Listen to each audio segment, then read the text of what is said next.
Welcome to Bloom at the Yoga Garden for the short version of Feel Good Friday. So we're going to begin as usual lying back and down in Shavasana. So get yourselves nice and comfortable. Take the crown of your head up towards the end of your mat. Draw your shoulders down away from each other. Arms rotated so the backs of your hands can be in the floor. And if you'd like to, you can gently but firmly press the first finger and thumb of each hand together in a Hasta Mudra. So by doing this, the thumb is associated with wisdom in yoga and the index finger with the ego. So it's thought that you're bowing the ego to the wisdom of the thumb. And also it means you're creating a circuit or uniting your body, the body, mind, and breath and spirit, whatever way you want to put it. So the legs are out the full width of your mat, the heel of the right foot falling to the right edge, the heel of the left foot and the toes falling to the left. And just allow yourself literally to arrive on your mat. This is your time to center yourself, to get yourselves in the right frame of mind for the physical aspect of your practice this morning. So today we're thinking about change and accepting change and the impermanence of everything. And I just want to share with you a little thing from Thich Nhat Hanh. So just continue to follow your breath and invite it to slow down. No forcing, no tension, just literally invite your breath to slow down while I read this. Contemplating impermanence helps us touch freedom and happiness in the present moment. It helps us see reality as it is so that we can embrace change, face our fears and cherish what we have. When we can see the impermanent nature of a flower, a pebble, the person we love, our own body, our pain and sorrow, or even a situation, we can make a breakthrough into the heart of reality. Impermanence is something wonderful. If things were not impermanent, life would not be possible. A seed could never become a plant of corn. A child couldn't grow into a young adult. There could never be healing and transformation. We could never realize our dreams. So impermanence is very important for life. Thanks to impermanence, everything is possible. So if we could just begin to look at change in that way and accept that actually change is the only thing we can be sure of. It's the only certainty in life that things change and things will change. So now just begin to deepen your breath if you haven't already. A nice, long, slow, deep inhale and a brief pause at the top. And then open your mouth wide and just sigh it out. And then just notice your breath. Notice, is each breath the same? I doubt it very much. Each breath is slightly different. And the little pauses in between each inhale and exhale, and the pause between the exhale and the next inhale, are all slightly different. Our breath accommodates us for whatever we're doing, and most of the time we don't notice it at all. And yet our breath is one of the most important things, if not the most important thing in our lives. And we very often pay no attention to it at all. And yet it can help change how we're feeling, not just physically, but emotionally. And it can help to improve the workings within the body when we can engage the parasympathetic nervous system through nice, long, slow breaths. And we can help to get more oxygen into our brain so we can think more clearly. And we can help to get our digestive system to work. Our heart rate slows down, our pulse rate slows. The internal organs are all getting more blood and oxygen to them. And the system of elimination works better. So all these things that we can improve just by breathing properly. So 2 more nice, long, slow, deep inhales. And exhales. Just following the breath from when it enters your nostrils until it leaves your body.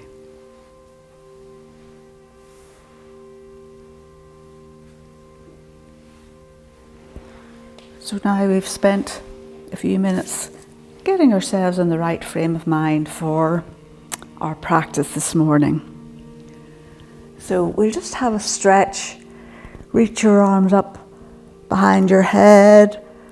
Point your toes away. Have a good stretch here. And exhale. Bring your arms forward and down. Toes up towards the ceiling. And then just maybe have a little wriggle from side to side. Just any way that your body might be saying to you today that you need to move. So we're going to do banana asana, which is our banana twist. So we'll start off, we'll take our head and shoulders over towards the left side of the mat. So we're trying to keep the hips where they are. And then when you've gone as far as you think you can, so we want to keep this right hip down on the floor if we can, or you can put a prop in there if you need the support. And then move your left, or your both feet and legs over to the left as well. So hopefully your body is coming into this, beginning to come into a banana shape, but just take it nice and gently because this is early in our practice. See how that feels. And then maybe you'll cross the right leg over the left. Maybe you'll stay here because you might feel you need the support of your right hand to keep you in this shape. Or maybe you'll take your right hand up overhead and take hold of the right wrist with the left arm and just encourage the right arm across to the left as well. And just feel the stretch the whole way down the right side. It's a strong stretch. So of course, undo the cross of your legs. We'll take a little bit of the pressure off if that's too much. So you just go as far as you want to. You don't even have to have your arms up overhead. So please listen to your own body throughout your practice today. You only do what feels right for you. You don't necessarily do what I'm saying. You use a prop. You go to something to hold on to. You take a wee rest.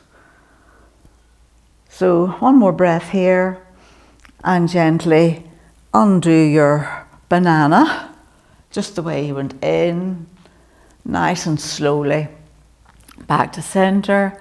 And now we're going to do the other side. So head and shoulders over to the right. So shift them over just whatever way suits you. And then move your legs over. And if you want to increase the stretch, you'll cross the left ankle over the right. Take your left arm up, maybe take the right arm up, hold on to the wrist of the left arm of the right arm and encourage it over to the right. Good stretch. And this side could feel completely different. And again, do not go as far as this if you're feeling it. You should never have any pain. A wee bit of discomfort's fine. No pain, please. One more breath here. And gently, just the way you would in, release your arms, release your feet. And bring yourself back to the center. Okay. And then from here, we're going to bring our knees in towards our chest. Maybe have a wee quick rock from side to side. Maybe a few circles. And then nice and gently begin to straighten your legs up towards the ceiling, or your feet up towards the ceiling. So don't worry if there's a wee bend in your knees. That's okay, just keep them there, keep it there. But maybe after a minute or two, your legs will begin to straighten a little bit. And then bring your arms up. And we were practice lifting our sacrum in the last class, I think it was. So now we're going to see if we can bring our toes to our feet. So this is a different movement. We were going up the last time. Now we're this is a rocking back movement, okay? So take a big inhale here. And we're going to aim for, we'll go for 10 anyway. So try not to let your hands move. Try and keep your hands and arms exactly where they are. And of course, I'm busy talking, not counting. So maybe about 5. So we'll say that's 6, 7, 8, 9, 10. And bring your knees in. I have a feeling that wasn't 10. Maybe it was. Oh well, you can do more if you want to. And bring your knees into your chest. So now we're going to plant the left foot in the floor, cross your right leg over. So you want both knees squeezed really tightly together. And we're going to do supine Gomukhasana legs. So this is the one where normally you sit down in between your heels. So it's so much easier this way. And it does give you an indication of where you are in your hips. So bring your knees in towards your chest if you can. So at this point, take hold of your shins or wherever you can. You can even put a belt or a scarf around your ankles to encourage them apart. So what we're trying to do is to move our feet away from each other.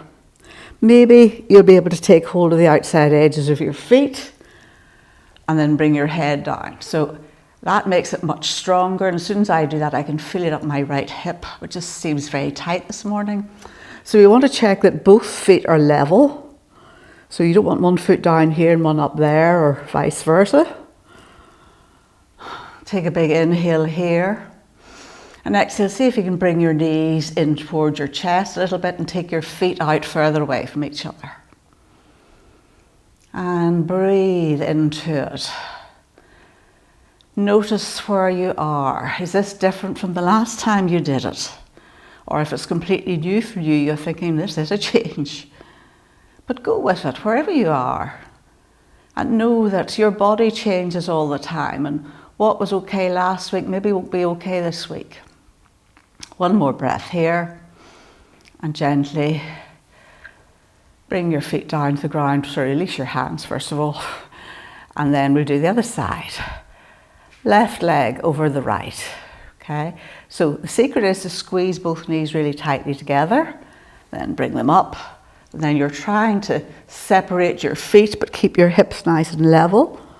Maybe take hold of the baby toe side of the feet. And this is my side where I have to work really hard to make sure both feet are level. For some reason, this side likes to take me shortcut and have me crooked. So the fact that I'm even aware of this is good. So it doesn't matter if you're not level as long as you're aware of it. But we're aiming to get level. And then take a breath here. Maybe bring your knees in a bit closer and take your feet a bit further away. And breathe and smile and enjoy it. One more breath here.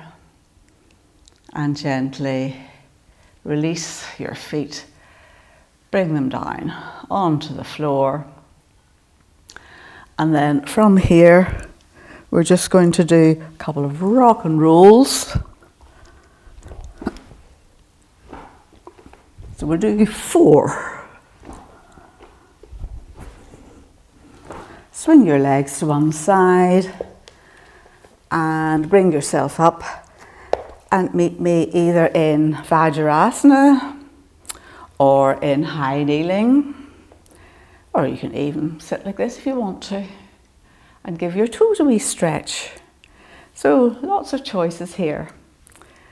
So you decide where you want to be. If Vajrasana is too much for you, all you do is put a cushion or your brick or your block in behind, and immediately it becomes a much more comfortable position. Or you can stay up high if you want to. Or as I say, if you're a glutton for punishment like me, you can sit back on your toes. And of course I've got to be, this doesn't affect, well, I'm not saying it wouldn't affect me if I stayed here long enough, but at the minute it doesn't worry me. We're going to take our arms out in front and reach them out to the sides. And then we're going to bring our palms to face up, bring our arms up. Maybe I'll turn right and face you might be better. Bring your arms up, draw down that energy. And then we're going to straighten our arms out in front again, and we're going to bring the elbow of the left arm into the heel of the crease of the right arm, and either backs of your hands together, maybe palms of your hands together. Inhale, lift up your elbows, or if this is too much for you, you can hug. So I'm turning sideways again so you can see the next bit. So if that's too much for you, have the left arm on top and hug, and we're just going to lift up and hollow out your spine, and then exhale, round your spine, chin down. So almost like a cat-cow movement. So either here or a hug. So inhale up, hollow out the back of your spine, exhale into your cat. One more.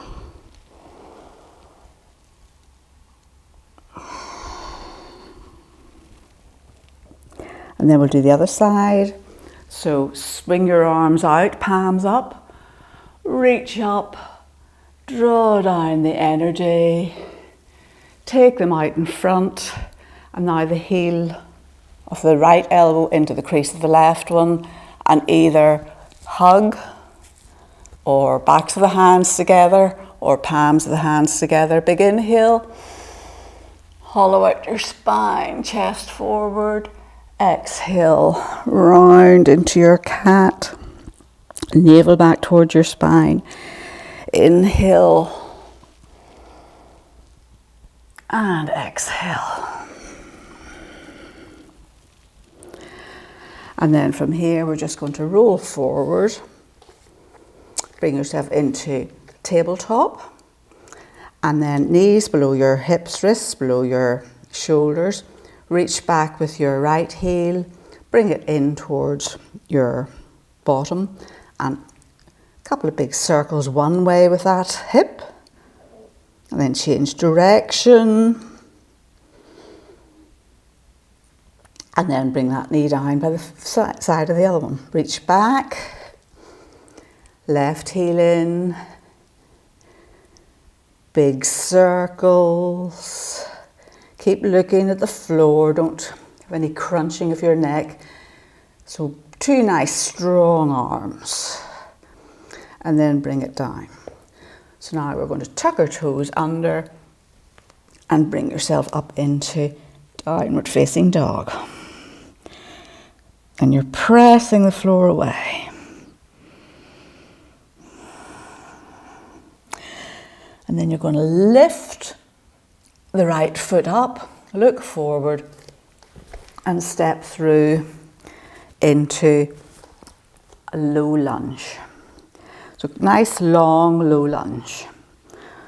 Knee and heel in line, or ankle in line. Inhale, reach up into half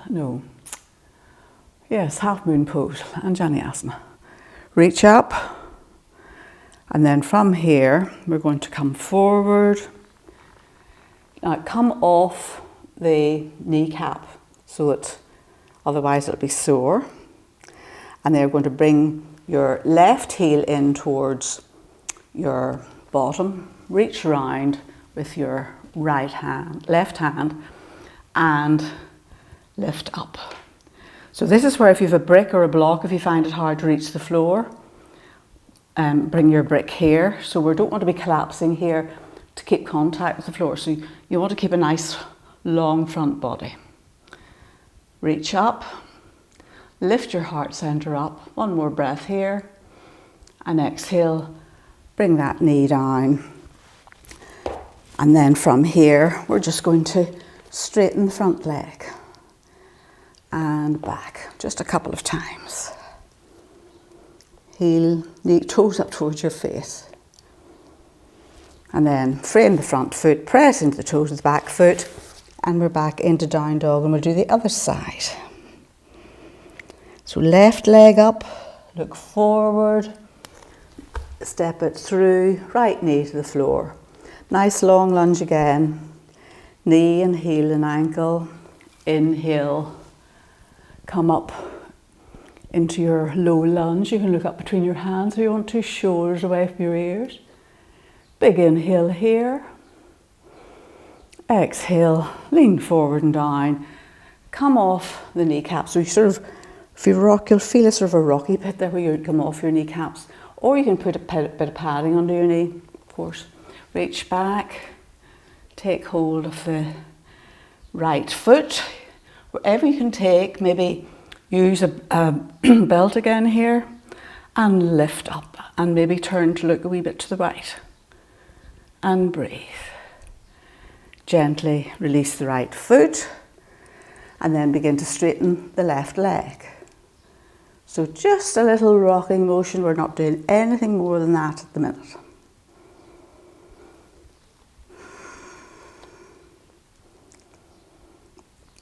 And then we're going to frame the front foot, press into the toes of the back foot and bring yourself forward into Uttanasana 1.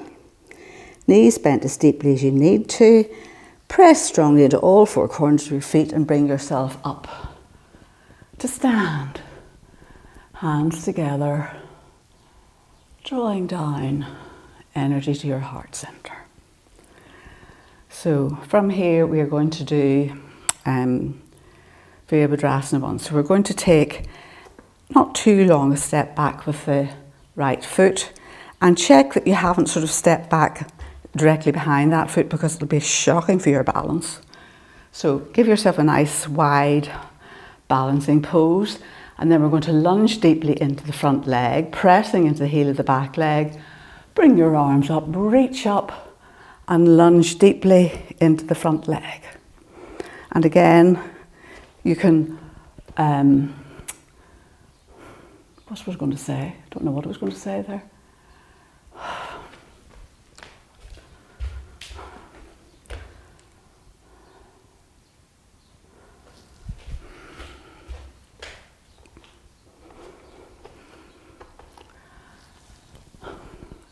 And then we're going to lunge deeply into the front leg. So reaching up and pressing strongly into the heel of the back leg. Keep breathing. One more big inhale here. And then swing your arms down.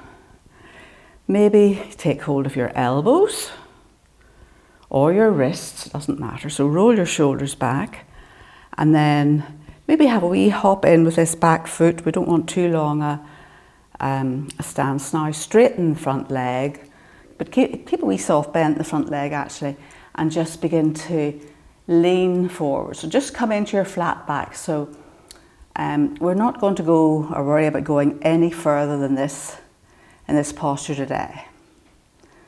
So you might already feel a good stretch down along the back of the left leg. So nice flat back here, no crunching in the neck, just looking forward to a space in front of your mat. Keep your shoulders going back. If you have the flexibility, maybe you'll take reverse namaste. But keep your shoulders going back. Holding onto your elbows is just fine. And then begin to bend into the front leg. Release your hands. And maybe the back leg will begin to lift off the floor. Maybe it won't, but the floor is there for you to catch anytime you need to. And of course, if you want to, bring your hands down to the floor this version of Virabhadrasana 3, bring your hands down to the floor, or if you have blocks or a bit of furniture to hold on to, please do.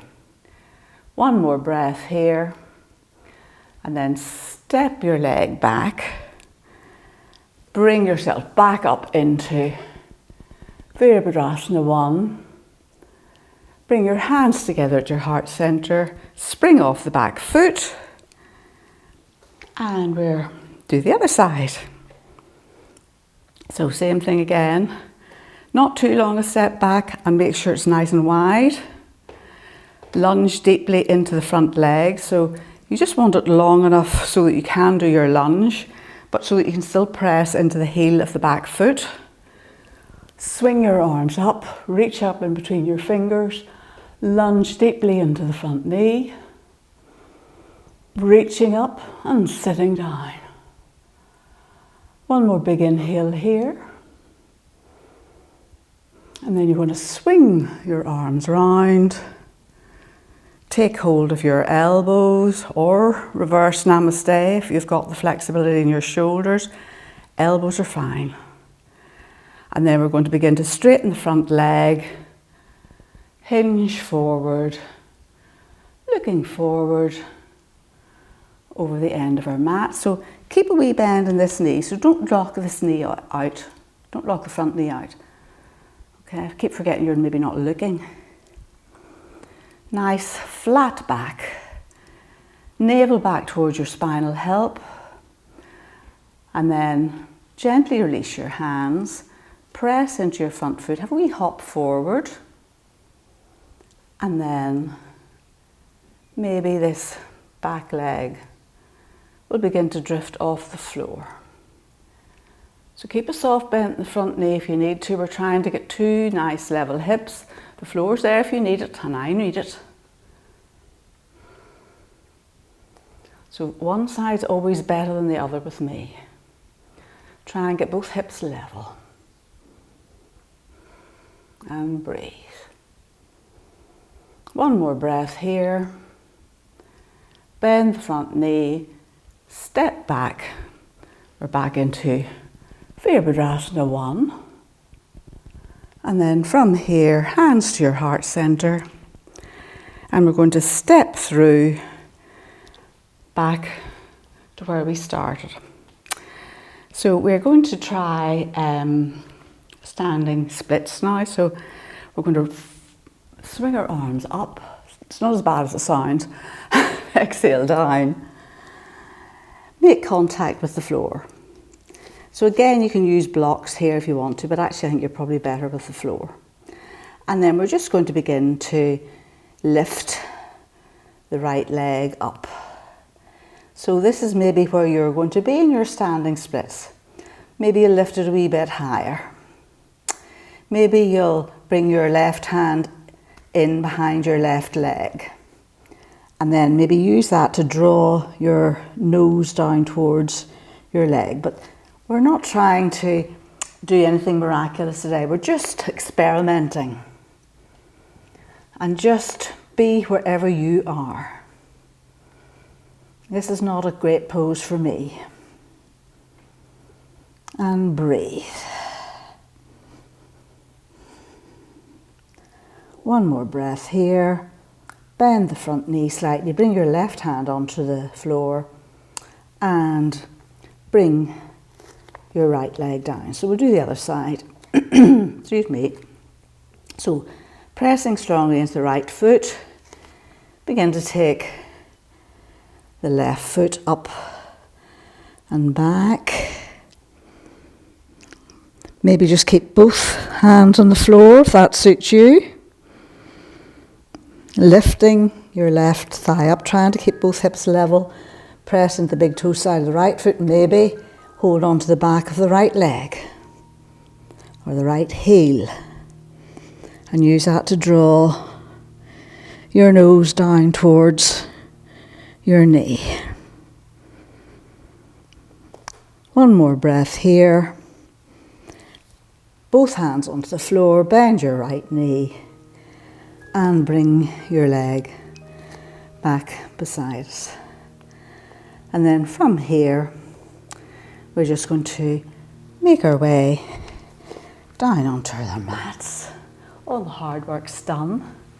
Swing your legs to one side. And then from here, just bring your knees in nice and close. And just a little rock back and forth, not even baby boat at the minute. And then maybe you will take your lower legs out and bring your hands out either side. Point your toes. Maybe take your hands to one side, whoops, and then to the other side. Just a wee twist.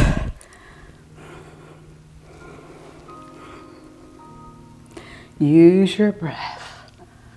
And then very gently bring both feet down onto the floor and we'll unroll. And you're ready for your relaxation. So tuck your shoulders in, feet out the full width of the mat, head resting in the centre, or resting your head the centre of your back of your head. And just think briefly of all the changes that you've had in your life, maybe even the change you're going to see today. And know that this is what is meant to happen. This is what life is about. Change happens. Changes in our body, changes in our mind, how we think about things, changes in our life. And the more we can accept all these changes and not try and fight against them, the more equilibrium we'll find within our own lives.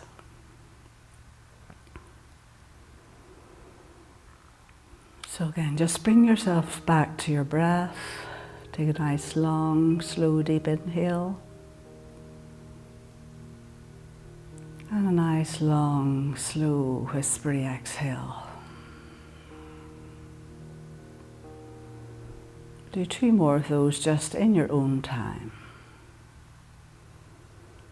Inviting your breath to slow down without any tension creeping into the body.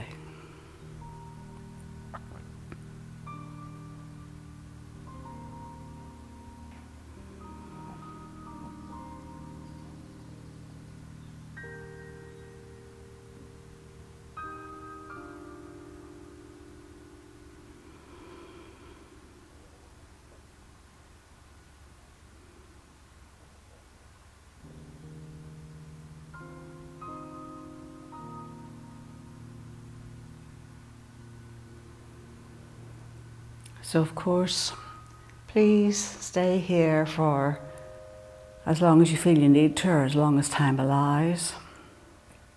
Otherwise, bring your hands together at your heart center. And thank you so much again for joining me. I really appreciate your support and the fact that you take the time and choose to practice with me like this. Thank you so much. May everyone know a life of joy. May everyone know a life of peace. And may we all accept whatever comes and be happy just the way we are. Namaste.